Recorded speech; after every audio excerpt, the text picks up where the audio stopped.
السلام عليكم ورحمة الله تعالى وبركاته. مرحبا بيكم واهلا وسهلا. معكم اكلات ساجدة. النهارده هنعمل شوربة جميلة كده خفيفة وسهلة. يعني اي حد يحبها.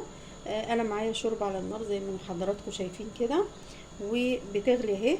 انا هسقط فيها الخضار. هي شوربة لحمة، محطوط فيها بقى بصل وفيها بقايا يعني لحمة وكده، وكنت حاطه جزرايه وورق لوري. طبعا الشوربه العاديه اللي بنعملها. هنزل فيها هنا معايا خضار، بسله وجزر وكوسه. هنزل فيها كده. بسم الله الرحمن الرحيم. نسمي نقول بسم الله الرحمن الرحيم، والصلاه والسلام على سيدنا محمد عليه افضل الصلاه والسلام.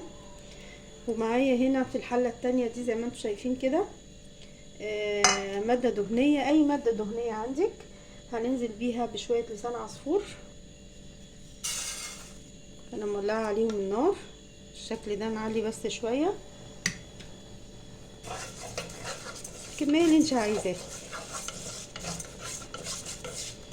اكله سهله ولذيذه وتتحط في العزومات، يعني شكلها بيبقى قيم جدا على السفره بالشكل ده. نحمرها.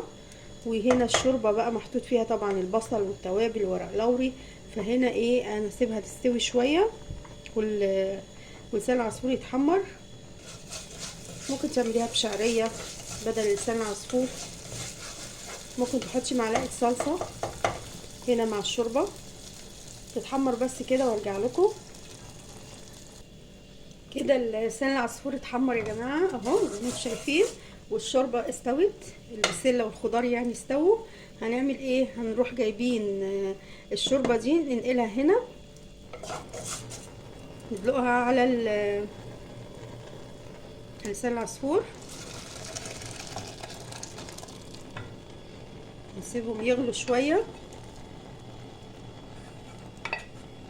يبقى معاكي احلى شوربه. انا حطيت معلقه صلصه فريش. سيبها تغلي شويه ونغرفها بقى مع بعض. كده استوت بقى لسان العصفور مع الخضار. نغرفها بقى. بسم الله الرحمن الرحيم.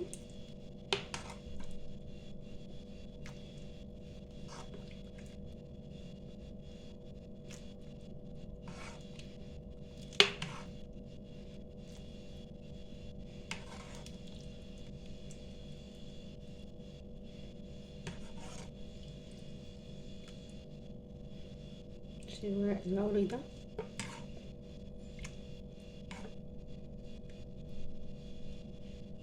كان الطبق بتاعنا لذيذ، طعمه جميل جدا.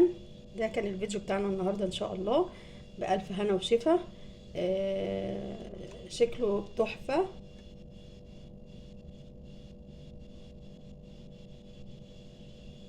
زي ما حضراتكم شايفين كده.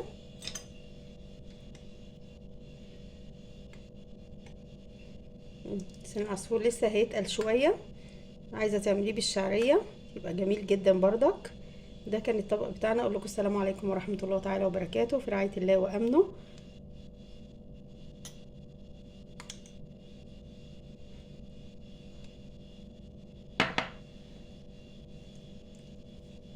في رعاية الله، مع السلامة.